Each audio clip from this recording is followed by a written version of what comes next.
Well, this was unplanned. Oh, happy Monday night to everybody. I'm uh I don't know what I'm doing anymore. Gosh, I swear. I did a video.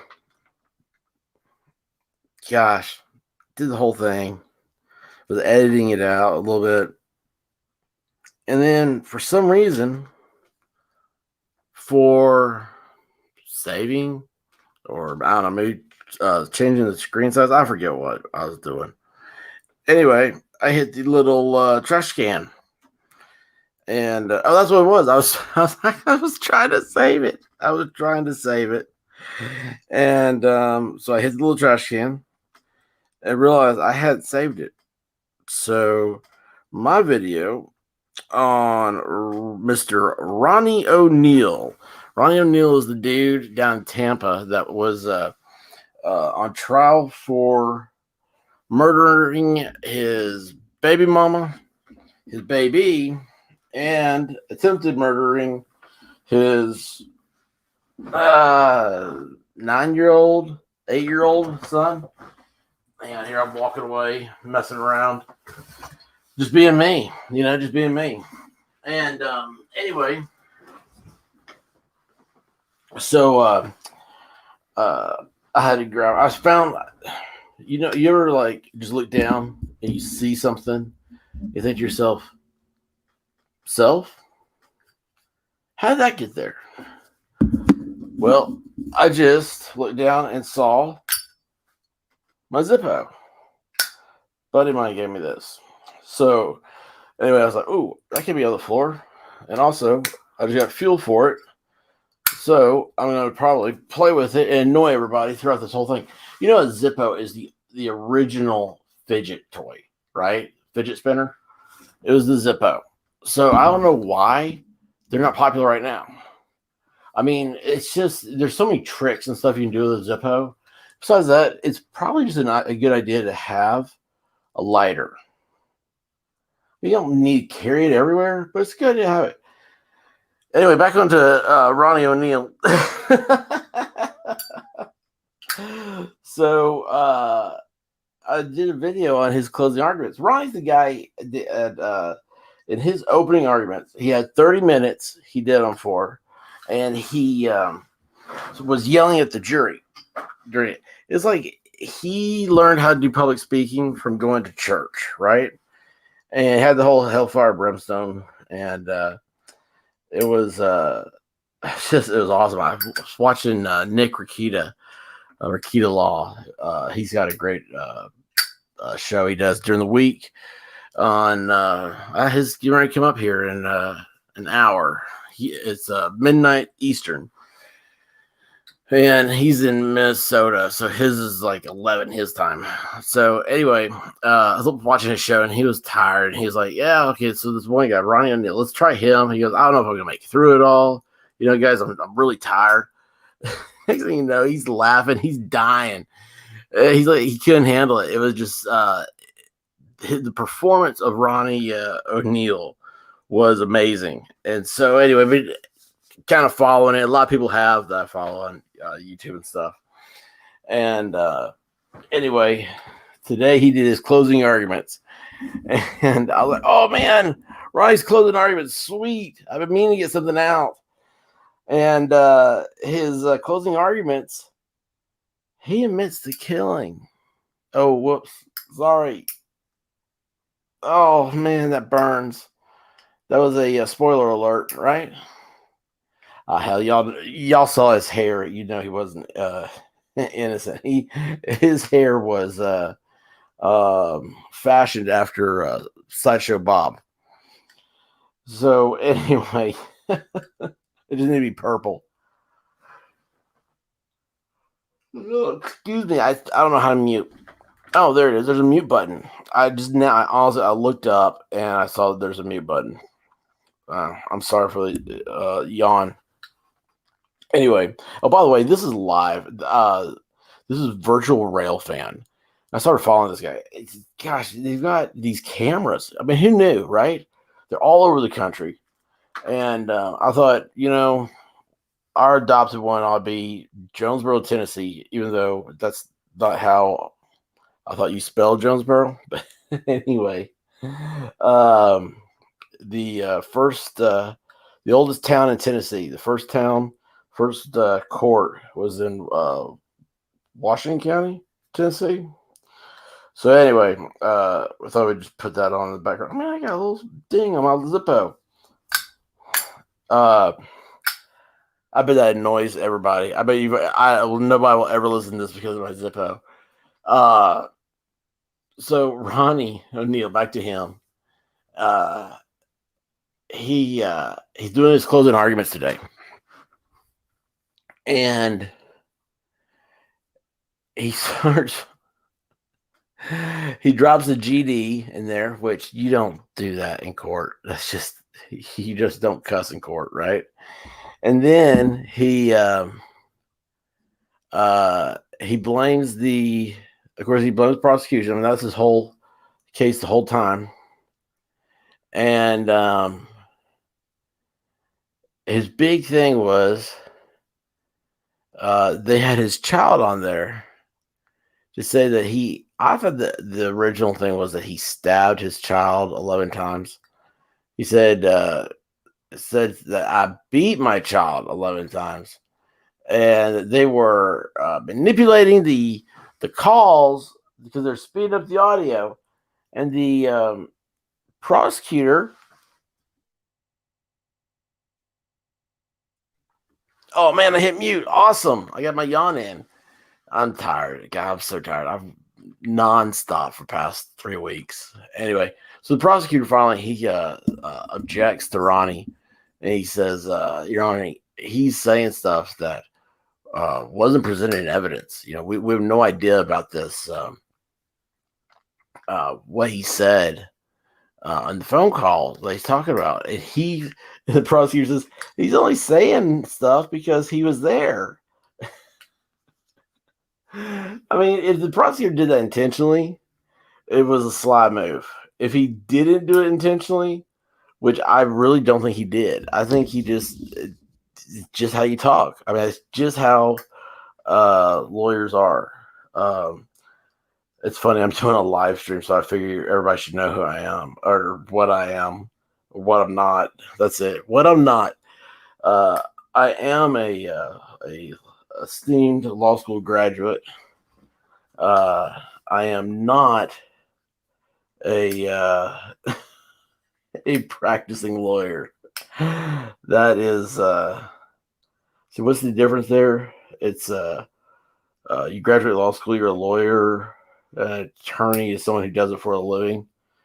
I forget. They change the definitions all the time on stuff. Well, as you see in life right now, I mean, who knew that I was been saying it wrong all the time? I think oh, that had to sound wonderful. So besides my Zippo, the spring in my boom arm just dinged. If I was some rock star, you leave that sound in, and that'd be like the known sound for the song. But I'm gonna leave it in because I can't do anything. That's what happens when you do live, baby. We do live. Anyway, let's get back to Ronnie. So Ronnie's like, I only beat my child 3 times. Not the 11 that the prosecutor is saying. He is lying. He's going full on. What was that guy's name? Why can't I think of it? The guy says, you are so dumb. Really, really dumb. That guy was awesome. I love him. Anyway, Ronnie's going like he sounds like that. He has that rhythm going. He's got that preacher sound going. Anyway, he says, and I don't mind telling you that I beat my child 3 times because around here the prosecutor objects and says, Your Honor, Ronnie's attacking me. which he is. And the prosecutor, they just work for the state. They work for you, me. They work for the taxpayer, and that's why it's the people versus. Anyway, and Ryan says, "I am talking to the people. I'm talking to the jury, and I want them to know." Now here it comes. Here comes pride. Remember what Marcellus Wallace in Pulp Fiction said about pride? The pride is, I'm not hiding from nothing. I did not stab my boy, my baby, whatever it is, 11 times. He said, "Oh, wait, yeah, I'm not hiding from nothing because I killed Kenyatta or something like that. I forget what her name was. Because I killed her, but I did not beat the child 11 times. I will beat him 3 times. And I want you to know that I'm a man of honor. That's why I do. But you will get the facts right." And I'm just sitting there. I'm dying. I'm absolutely dying. I'm looking at the judge. She's not reacting. I don't know what the judge. She has to take pills, right? I mean, she's just stoic, just stoic. And I mean, I would die, wouldn't you? I'd be like, "Excuse me, Mr. Defendant, did you just say you killed your girlfriend?" Now this trial, this was in 2018. He got it put off. He represented himself, pro se. So you know what they say about that. He was, still, he got put off, and he lived free for 3 more years. And the next video I was going to do follow up was reading the verdict, and I hear that it only took an hour to come up with a conclusion. So, Mr. Ronnie O'Neal. If I had a Budweiser, I would say this Bud is for the people you killed. Oh my gosh. What's happened in this world? I have this whole thing done. I'm loving it. I'm like, this is good. This is a good way for me to get back. And I gotta get my rhythm going. I don't have it yet. It used to be, heck, I would be doing this all night. And when my dad used to say, burn the candle at both ends. Well, evidently, I burned the part that's like, I would be doing this all night. I'm tired, so I try to go to bed before 3 now. So anyway, it was great though. I thought it was awesome. And like I said, I was, well, nothing I do is awesome, but anyway, I'm just glad. I was like, finally, I gotta get the rhythm going. I gotta start, at this time, and put out the same thing every day. And it is so weird how hectic life is right now. That it's impossible. And I know there's like so many people that sit there and just are like, "Oh, why be so hard about stuff?" It is, I mean, like a 10-minute or 20-minute, whatever it is. It's hard. It's hard to get that time. You got to sit down. You got to clear your mind. You got to figure out what you're going to talk about. I like to read a little bit about stuff so I don't sound like a complete idiot. That's never gonna work. So anyway, here we are at 11 o'clock on Eastern Standard Time, watching the rail fan cam in Jonesboro, Tennessee. And it'd be awesome if a train came through there. I know, I'd like to, that's it. It's like, where do you get the schedule for trains? I mean, I would love to know when they're all going to show up. But anyway, so let's talk about Jonesboro. I know history. And I love history. Because I look at history, look at what happened. What is it that you're studying? History's always wars. Seems like, it's always that. Whatever you're studying, you have to realize that those people felt at that time the same way you feel today about whatever it is that you feel. And Jonesboro is it's a hard nut to crack to get the history. There's not a good reference to it, and unfortunately, that's how it is with most of Tennessee until unless it's like Andrew Jackson, Andrew Johnson, which was I was going to say is the Civil War, David Crockett, James Polk. Nothing really before the Civil War. It's like they didn't have pen and paper. But mentioning Andrew Jackson, I'm going to say Andrew Jackson spent. Now I'm playing all this off the top of my head. I think it was 6 weeks he lived in Jonesboro and practiced law there. And it's like, well, why was he in Jonesboro, right? Well, this is in 18 teens, we're gonna say, like, right? Well, no, I take that back. 1812, he was a general, right?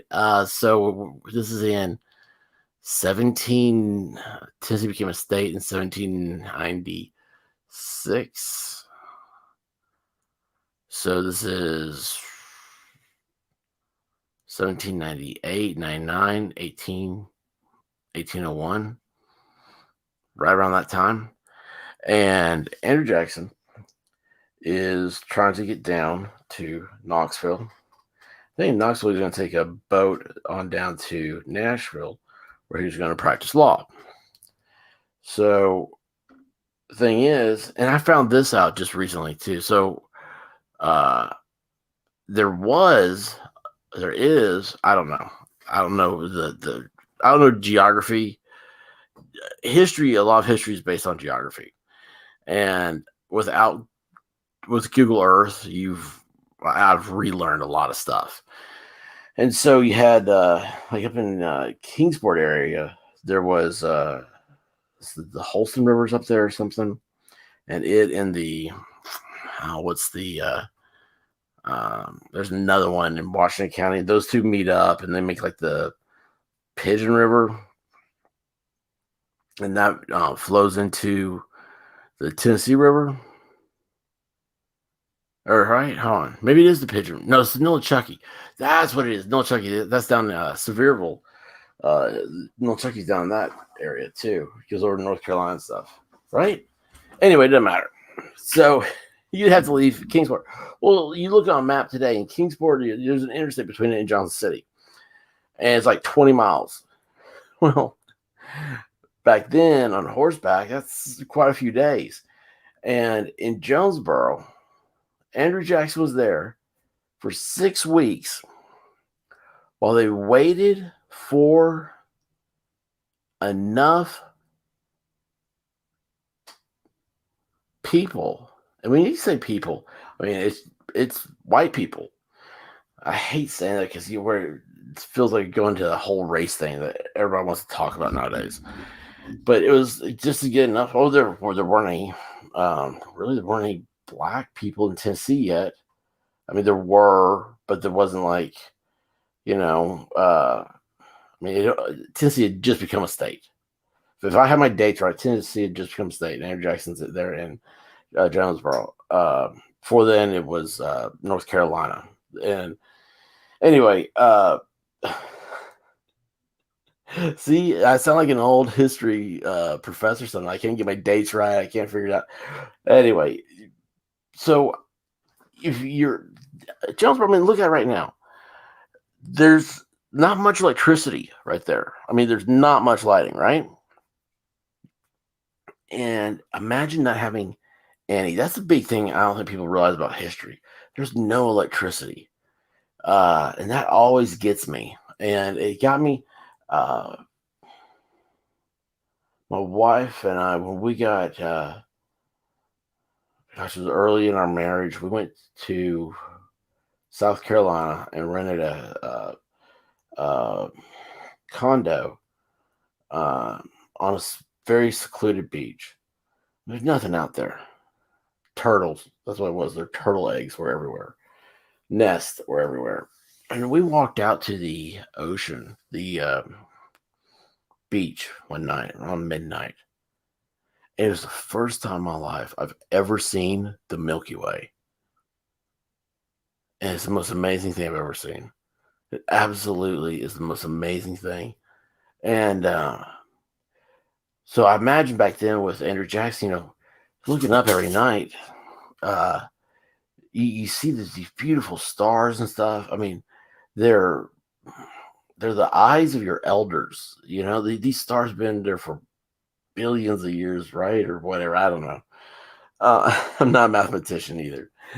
But anyway, so this little area is like, gosh, man, it's like 6 buildings maybe.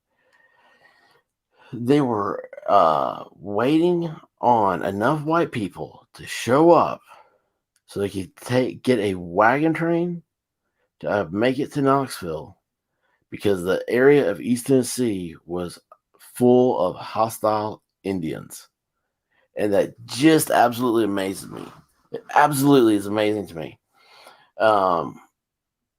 So Jonesboro, as you can see, probably hasn't changed since Andrew Jackson was there. And he probably held a lot of resentment against Indians because of them. He got stuck there. It's like being stuck in the snow and you hate it. You never want to see snow again. And I know I'm making light of the whole history and situation and everything else, and just get over it, okay? It's comedy. It's a I mean, it's. I'm not very PC, okay? I'm not gonna. I don't know what to tell you. I just think it's goofy funny. It's the irony of history. You know what? It doesn't bother me. I'll tell you why it doesn't bother me. Because I believe in God. I believe in the afterlife, and I believe that when you leave this world, you will face these people, and Andrew Jackson, if you want to sit here and say bad things about him, well, he had to face up for it after he left this world. And either you forgive, which you're supposed to do, or you don't, and you're just stuck, and you have a horrible, miserable life. And that's what I think we see today. That's exactly what I think we see today. Anyway, sorry. Get lost in history. I love it. I miss it. But yeah, Andrew Jackson, he was there because of hostile Indians. And it's amazing to me how much East Tennessee was shaped because of how violent the Cherokee were all through Upper East. And it's how violent they were is what it shaped so much of the history of the state and everything. And still, yeah, that's a little Jonesboro there. And I know Jonesboro used to be spelled Boro, and now it's Bourgh. Is that right? Jonesboro. And it's like, I don't know. I don't know why it changed. I like to know what the original naming of it was. Why, if it was Ough, then why did it become Oro? And why is it back to this?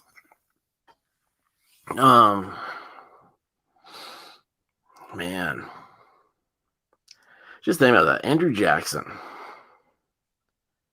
The guy really left a mark on American history. And, what are we doing today? Hey, speaking of Andrew Jackson, Andrew Jackson, he's congressman, right?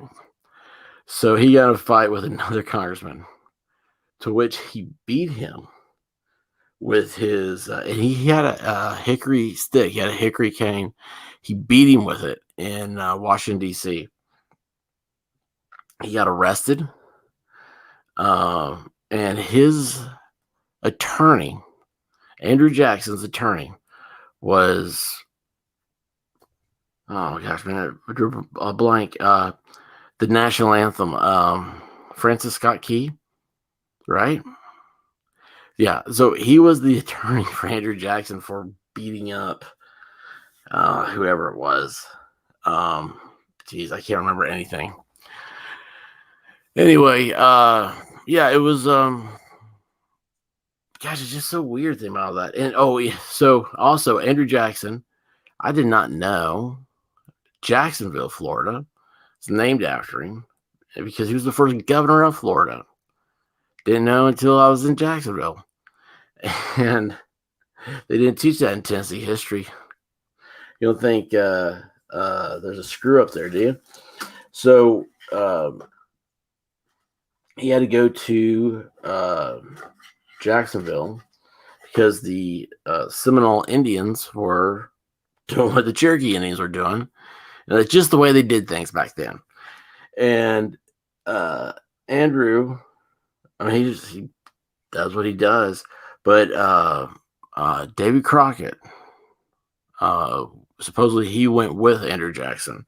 And he wasn't a cook, but the army mostly lived off the land. And that's what David Crockett was, a hunter for the Andrew Jackson army. And there's no connection between the two at the time that anybody's seen. That's what I heard. And it's unique to think that, because Jackson and Crockett did not like each other. So there's another one for you. Who wins, right? So you got these two guys from basically the same area. David Crockett was from he was born in Greenville, Tennessee. Was it Tusculum? So he was born, or Telco? I think it's a T word.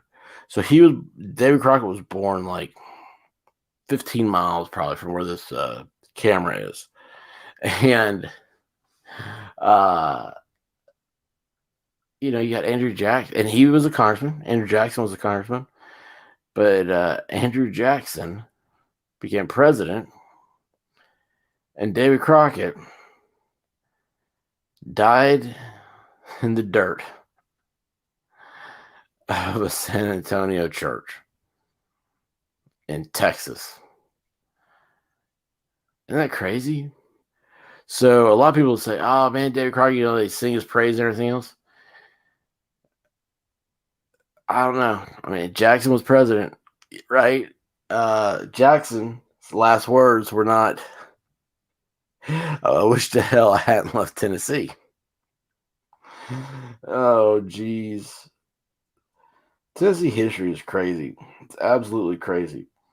And it's alive, too. It's alive with people that are from here.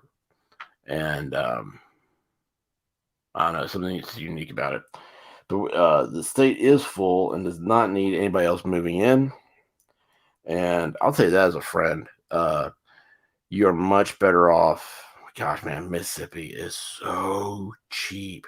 You could sell you got a 1,500 square foot house in California. I don't care how old you are. If you own it, you sold that. You could move to Mississippi and retire. You could sit there and build ships and bottles, which amazes me.